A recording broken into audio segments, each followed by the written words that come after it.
शाम में बागियों ने एक जबरदस्त ब्लिट्जक्रीग के जरिए सीरियन फोर्सेस को पीछे धकेल दिया है और इस वक्त सीरियन फोर्सेस गुत्थम गुत्था हैं इन बागी फोर्सेस से।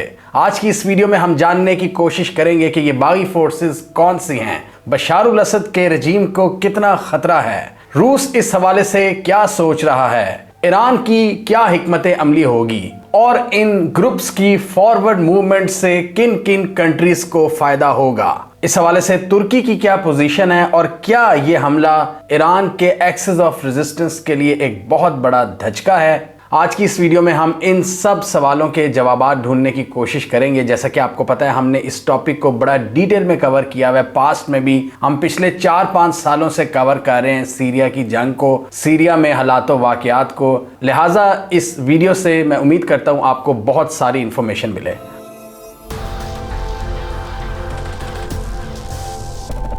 तो इन मिलिटेंट ग्रुप्स की बात करें जिन्होंने सीरिया में इस वक्त तबाही मचा दी है, इन्होंने सीरिया के अंदर बड़े पैमाने पर एरियाज पर कब्जा करना शुरू कर दिया है अपनी फॉरवर्ड मूवमेंट के जरिए। इन्होंने सीरियन फोर्सेस को पीछे धकेल दिया है और अलेपो पर भी कंट्रोल हासिल कर लिया है। अलेपो वही शहर है जिसको हलब भी कहते हैं। पिछले तकरीबन 8-9 साल पहले भी यहाँ पर बड़ी जबरदस्त लड़ाई हुई थी और उस वक्त रूस और ईरान की मदद से बशारुल असद अपना कंट्रोल हासिल करने में किसी हद तक कामयाब रहे थे और एक बहुत बड़ा ह्यूमैनिटेरियन क्राइसिस पैदा हुआ था। अलेपो के अलावा हमा का जो सिटी है उसके इर्द गिर्द भी ये बागी पहुंच चुके हैं और वहां पर भी लड़ाई जारी है।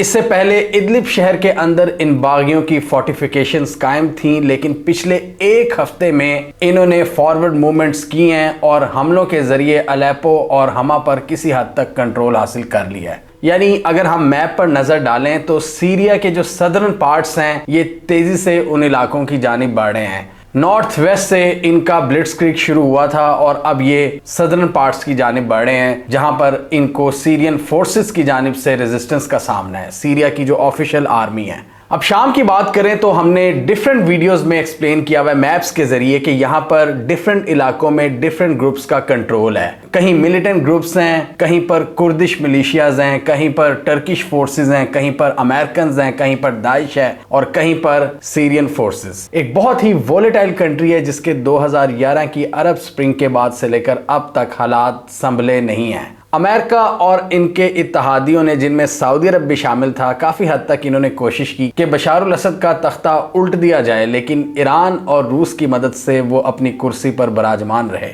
और किसी हद तक मुल्क के अंदर अपना तसल्लुत जमाने में कामयाब रहे। और उसके बाद हमने देखा ये 2 साल पहले तक सऊदी अरब और यूएई ने इनसे दोस्ती कर ली, जो इनके मुखालिफ ग्रुप्स को फंड किया करते थे, सपोर्ट किया करते थे। इस पूरे रीजन में हालात और वाकयात के चेंज होने के बाद सऊदी अरब और यूएई ने भी बेहतर समझा कि बशारुल असद से ही हाथ मिलाए जाएं और बशारुल असद पिछले साल तक चाइना का विजिट कर रहे थे और अब इन्वेस्टमेंट्स के ख्वाब देख रहे थे। लेकिन उसके बाद फिर हमने देखा ये फलस्तीन और इजराइल वाला मामला शुरू हुआ 7 अक्टूबर 2023 के बाद और इक्वेशंस एक बार फिर बदल रही हैं जो सीरिया के हक में नहीं जाती हुई नजर आ रही। मतलब सीरिया अपने आप को स्टेबल होता हुआ देख रहा था पिछले साल के शुरू में। अब सवाल ये पैदा होता है कि ये हमला किस ग्रुप ने किया, ये भी एक बहुत बड़ा सवाल है। क्या इसको तुर्की सपोर्ट कर रहा है? तुर्की की बात करें तो तुर्की का यहां पर मसला एसडीएफ के साथ है, सीरियन डेमोक्रेटिक फोर्सेस के साथ। Syrian democratic forces Kurdish militias के ग्रुप्स हैं लार्जली, जो कि अमेरिकन के साथ लड़ते हैं दाइश से, और इसी वजह से अमेरिका की भी प्रेजेंस अभी थोड़ी बहुत मौजूद है सीरिया के अंदर। मतलब आप खुद देखें, अमेरिका सीरिया का दुश्मन है, लेकिन सीरिया की मर्जी के बगैर अमेरिकन ट्रूप्स बैठे हुए हैं किस बहाने के जी हमने दाइश को काउंटर करना है कुर्दिश मिलिशियाज के साथ, एसडीएफ के साथ। अब एसडीएफ तुर्की की बहुत बड़ी दुश्मन है, हमने 2 वीडियोस में एक्सप्लेन किया हुआ है। और लास्ट जो हमने वीडियो बनाई थी 3-4 माह पहले, उसमें हमने देखा था कि तुर्की और सीरिया करीब आने की कोशिश करें, इनके बहुत ज्यादा इख्तलाफात हैं इन्हीं पोरस रीजन्स की वजह से। तुर्की ने 2020 में कहा था मैं यहाँ पर एक बफर जोन कायम करूंगा और यहाँ पर मैं अपनी फोर्सेस बिठाऊंगा ताकि ये जो कुर्दिश मिलिशियाज हैं, एसडीएफ है, वाईपीजी है, इनको गुथम गुथा में ना होने दूं और ये तुर्की के अंदर अपनी कार्रवाइयां ना करें। तो तुर्की सीरिया के अंदर घुस गया था। इसका सीरिया ने बहुत बुरा मनाया था। लेकिन सीरिया की अगर बात करें तो ये अगर आप मैप पर देखें तो बहुत सारा कंट्रोल है ही नहीं हुकूमत के पास। एसडीएफ के पास इलाके हैं, इवन तुर्किश फोर्सेस के पास इलाके हैं, अमेरिकन फोर्सेस के पास इलाके हैं, दाइश और दूसरे जो मिलिटेंट ग्रुप्स हैं अलकायदा वगैरह। ये जो हमला हुआ है सीरिया के अंदर अपोजिशन ग्रुप्स की जानिब से, वेस्टर्न मीडिया इनको अपोजिशन ग्रुप्स कह रहा है, अब दहशतगर्द नहीं कह रहा। ये हुआ है हयात तहरीर उल शाम की जानिब से, जो कि पास्ट में अलकायदा का पार्ट थे और उसके बाद उन्होंने अपनी नई तंजीम बनाई और अब एक और नए नाम से लड़ रहे हैं। यानी इनकी फाउंडेशंस की बात करें तो वो अलकायदा से जुड़ी हुई हैं। ये पहले नुसरा फ्रंट के तौर पर जाने जाते थे, जो कि सीरिया के अंदर अलकायदा की एक मेन ब्रांच थी, और बाद में ये उस ग्रुप से अलहदा हो गए। उन्होंने हयात तहरीर उल शाम के नाम से नया ग्रुप बनाया है और ये पिछले कुछ सालों से इदलिब के एरिया के आसपास एक्टिव हैं। इनके सरप्राइज अटैक को रोकने के लिए सीरिया की फोर्सेस बशार उल असद की क़यादत में भरपूर कोशिशें कर रही है और इनको रूस की भी हमायत हासिल है। रूस ताबड़तोड़ फजाई हमले कर रहा है और इनकी मूवमेंट को रोकने की कोशिश कर रहा है। और इसी तरह ईरान की बात करें तो ईरान भी काफ़ी हद तक एक्टिव हो गया है और ईरान को ख़तरे की घंटियां बजती हुई महसूस हो रही हैं, क्योंकि यहाँ पर ईरान का एक्सिस ऑफ रेजिस्टेंस चैलेंज हो चुका है। और इसके अलावा सीरियन गवर्नमेंट फोर्सेस हमा के सिटी को भी बचाने की भरपूर कोशिशें कर रही हैं और हमा के नॉर्थ में अपनी फोर्टिफिकेशंस कायम कर रही हैं ताकि मिलिटेंट्स को अंदर आने से रोका जाए। इस पूरी सिचुएशन में रूस की फिजाई सपोर्ट इनके साथ है। अलेप्पो के अंदर बागियों को किसी हद तक स्ट्रेटेजिक कामयाबियां मिली हैं, जिसमें खान नासिर का सप्लाई टाउन का कंट्रोल शामिल है, इसमें अलेप्पो का इंडस्ट्रियल सिटी उसका कंट्रोल शामिल है और इनकी जो मिलिट्री एकेडमी है अलेप्पो में वो भी बागियों ने कब्जे में ले ली हैं और इनको छुड़ाने के लिए लड़ाई जारी है।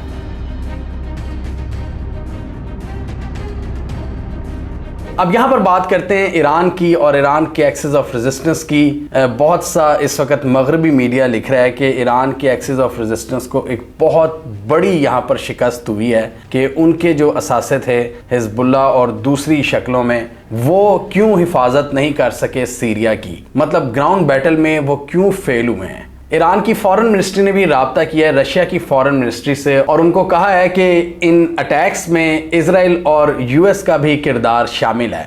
एक बात हमें ज़हन में रख लेनी चाहिए, जब इससे पहले बड़ी शदीद झड़पें हो रही थी आज से 8-9 साल पहले, तो बशार उल असद की रजीम को गिराने के चक्करों में अमेरिका, सऊदी अरब और इजराइल ने उन ग्रुप्स को भी सपोर्ट किया है जिनको पब्लिकली वो डिनाउंस करते थे। आप समझ सकते हैं कि मैं क्या कह रहा हूं कि हर तरह के दहशतगर्द ग्रुपों को भी उन्होंने फंड किया ताकि किसी तरह से बशार उल असद की हुकूमत ख़त्म हो जाए, लेकिन वो ख़त्म नहीं हुई और उन्होंने किसी हद तक उनको सपोर्ट जारी रखी और बाद में उन जो वो ग्रुप्स थे अलकायदा और दाइश से रिलेटेड, उनकी रीब्रांडिंग हुई, नए नामों से वो सामने आ गए और वो कहते हैं कि जी अब हमारा अलकायदा वगैरह से कोई ताल्लुक नहीं है। लेकिन उनका लड़ने का स्टाइल, उनकी टैक्टिक्स, उनके लीडर्स को अगर आप देखें तो काफ़ी हद तक इनका ताल्लुक जो वो ग्रुप्स थे अलकायदा और दाइश से रिलेटेड ग्रुपों से ही है। और इस सारी सूरत हाल में तुर्की भी अपना फ़ायदा सोचता है। तुर्की को भी जहां पर मौका मिलता है कि किसी तरह से सीरियन गवर्नमेंट को वीक किया जा सके वो भी करता है, क्योंकि उनके एसडीएफ से मसाइल हैं, सीरियन डेमोक्रेटिक फोर्सेस से जो कुर्दिश ग्रुप्स हैं। लेकिन ये जो मिलिटेंट ग्रुप्स हैं जो इस वक्त कामयाबियां हासिल कर रहे हैं, इनके कुर्दिश मिलिशियाज के साथ भी झड़पें होती हैं। तो तुर्की इन ग्रुप्स को सपोर्ट कर रहा है या नहीं ये तो बाद में पता चलेगा, लेकिन कुछ एनालिस्ट ने यह भी लिखा है कि जब से इनकी टॉक्स नाकाम हुई हैं सीरिया और तुर्की की, उस चीज़ का उर्दगान को बहुत ज़्यादा गुस्सा है और इस हवाले से रूस के फॉरेन मिनिस्टर ने भी तुर्की के ऑफिशियल से बातचीत की है और अपने कंसर्न्स टर्की तक पहुंचाए हैं। और इसके अलावा ईरान के एक्सिस ऑफ रेजिस्टेंस की बात करें, हिजबुल्लाह की बात करें जिनकी एक स्ट्रॉन्ग प्रेजेंस है सीरिया के अंदर, उनको पिछले कुछ महीनों में बहुत बड़े सेटबैक्स का सामना करना पड़ा है। इजरायली स्ट्राइक्स की वजह से उनकी टॉप लीडरशिप को ख़त्म कर दिया गया है। इसके अलावा ईरान की जो पासदाराने इनकलाब है उसके भी कई टॉप मिलिट्री कमांडर्स को सीरिया के अंदर असैसिनेट किया गया है। तो यहाँ से एक्सपर्ट्स का ये भी ख्याल है कि एक्सिस ऑफ रेजिस्टेंस को बहुत बड़े नुकसानात हुए हैं सीरिया के अंदर, तो उनकी जो कार्रवाइयाँ हैं वो लिमिटेड हुई हैं जिसका फ़ायदा उठाया इन मिलिटेंट ग्रुप्स ने। तो आप इनको इस तरह ये भी कह सकते हैं कि इनडायरेक्टली इजराइल इन मिलिटेंट ग्रुप्स को सपोर्ट कर रहा है, जिसकी वजह से वो इतने इम्बोल्डन हुए हैं कि वो अब सीरियन गवर्नमेंट को चैलेंज कर रहे हैं, क्योंकि एक्सिस ऑफ रेजिस्टेंस के जो नुमाइंदे हैं वो उस तरह उनको हैंडल नहीं कर पा रहे। क्योंकि उनको खुद बहुत बड़े नुकसानात हुए हैं सीरिया के अंदर। जैसे मैंने पहले कहा कि सीरिया एक बैटल फील्ड है जहां पर कई प्लेयर्स की मौजूदगी है, अमेरिका, ईरान, रूस, तुर्की, तो ये सब अपने अपने इंटरेस्ट के हसूल में लगे हुए हैं और उसकी वजह से सीरिया की बर्बादी हो रही है। और बशारुल असद के एक्सपोज होने की एक ये भी बहुत बड़ी वजह है कि हिजबुल्लाह और एक्सिस ऑफ रेजिस्टेंस पिछले कुछ महीनों में बहुत वीक हुए हैं। उन पर जो खतरनाक हमले किए हैं इजराइल ने। ईरान की भी बात करें तो टॉप लीडरशिप उनकी एक हेलीकॉप्टर हादसे में मारी गई। उसके बाद हमास के लीडर्स को ईरान के अंदर असैसिनेट किया गया, इस्माइल हनिया को। हिजबुल्लाह की टॉप लीडरशिप को मारा गया, हसन नसरुल्लाह को असैसिनेट किया गया। पासदाराने इनकलाब के टॉप कमांडर्स मारे गए, जनरल लेवल के लोग मारे गए सीरिया के अंदर।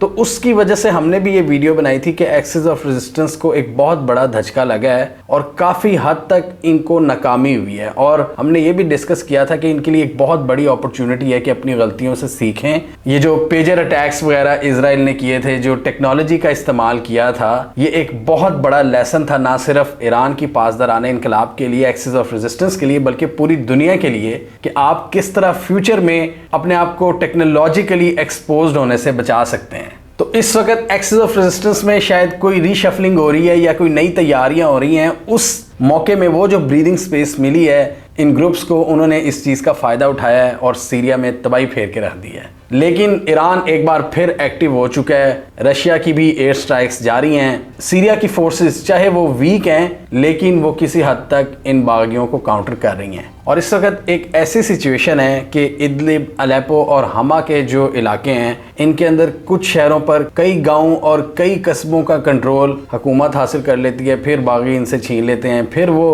हासिल कर लेते हैं, फिर हुकूमत उनसे छीन लेती है। तो एक घुमसान की लड़ाई जारी है। और 2016 में भी रूस की एरियल बॉम्बिंग ने एक अहम किरदार अदा किया था इन इलाकों को वापस लेने के लिए। किस तरह बशारुल असद ने वापस इन इलाकों का कंट्रोल हासिल किया था रूस की मदद से, और ऑन ग्राउंड ऑपरेशंस में इनकी एक्सिस ऑफ रेजिस्टेंस ने मदद की थी, जो कि इस वक्त वो वीक नजर आ रही हैं। तो ईरान डेफिनेटली इस पूरे सिनेरियो का इल्ज़ाम इजराइल और अमेरिका पर भी लगाएगा, क्योंकि उनके एक्सिस ऑफ रेजिस्टेंस को वीक करने वाले तो वही लोग हैं। तो ईरान ये समझता है कि उनको जब आपने वीक किया है, आपने दाइश और अलकायदा जैसे ग्रुप्स को एम्बोल्डन किया है सीरिया के अंदर। हालांकि अमेरिका ये कहता है कि हमारी जो थोड़ी बहुत प्रेजेंस है सीरिया में, वो दाइश को काउंटर करने के लिए, वो कुर्दिश मिलिशियास के साथ जो लड़ते हैं। लेकिन ईरान और एक्सिस ऑफ रेजिस्टेंस ये कहते हैं कि ये दाइश और अलकायदा के लोगों को सपोर्ट करते हैं डायरेक्टली या इनडायरेक्टली। आप देखें ना कि दाइश और अलकायदा के लोगों की हमेशा से यहाँ पर चपकलिश रही है, दुश्मनी रही है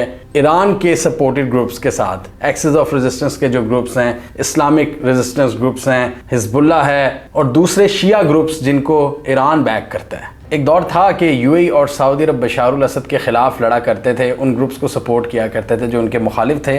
लेकिन अब यूएई के जो प्रेसिडेंट हैं, उन्होंने बशारुल असद को कॉल किया है और सपोर्ट की यकीन दहानी कराई है, सॉलिडेरिटी एक्सप्रेस की है। इसी तरह जॉर्डन के किंग अब्दुल्ला, उन्होंने भी अपनी सपोर्ट की यकीन दहानी कराई है। बशारुल असद किसी हद तक पिछले साल के शुरू में इस कॉन्फिडेंस में थे कि अब मैं पावरफुल हो गया हूँ, बहुत से ग्रुप्स को हमने पीछे धकेल दिया है, ईरान और रूस की भरपूर सपोर्ट हासिल है। अब वो चाइना गए, चाइना से इन्वेस्टमेंट मांगी उन्होंने, तुर्की से बातचीत हो रही थी। लेकिन इस हमले से ऐसा लगता है कि इनके सारे प्लान्स बढ़ गए हैं और ये एक बार फिर बैकफुट पोजीशन पर हैं। जो ख्वाब देख रहे थे तरक्की और प्रोग्रेस के, वो एक बार फिर खटाई में पड़ गए हैं। और जिस लेवल पर लोगों का कत्लेआम किया जा रहा है, सीरिया में एक और नई सिविल वॉर शुरू हो चुकी है।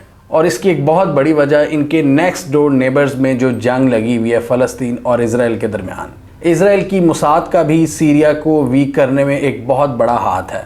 वो भी जब चाहें सीरिया के अंदर बमबारी कर देते हैं। लेकिन पॉइंट वही है कि जिस ख्वाब को बशारुल असद देख रहे थे, अरब्स को अपनी तरफ उन्होंने कर लिया था कई सालों बाद। जो स्टेबिलिटी के वो ख्वाब देख रहे थे, वो अब नियर फ्यूचर में पूरे होते हुए नज़र नहीं आ रहे। और ईरान के एक्सिस ऑफ रेजिस्टेंस के लिए भी एक बहुत बड़ा चैलेंज होगा कि वो अपने इंटरेस्ट को किस तरह सेफगार्ड करते हैं सीरिया के अंदर, और किस तरह दाइश, अलकायदा और दूसरे जो ग्रुप्स हैं उनके गेंस को रिवर्स करते हैं। जहां ईरान की एक्सेस ऑफ रेजिस्टेंस को चैलेंजेस का सामना है, वहीं रशिया को भी रशिया यूक्रेन जंग की वजह से चैलेंजेस का सामना है। 2016 में जब इन्होंने खुलकर साथ दिया था सीरिया का, अब इन्होंने अपने मुल्कों के अंदर भी फोकस करना है जहां पर एक और जंग में वो मसरूफ हैं। तो वो सीरिया को बचा पाते हैं या नहीं, ये एक बहुत बड़ा सवाल होगा।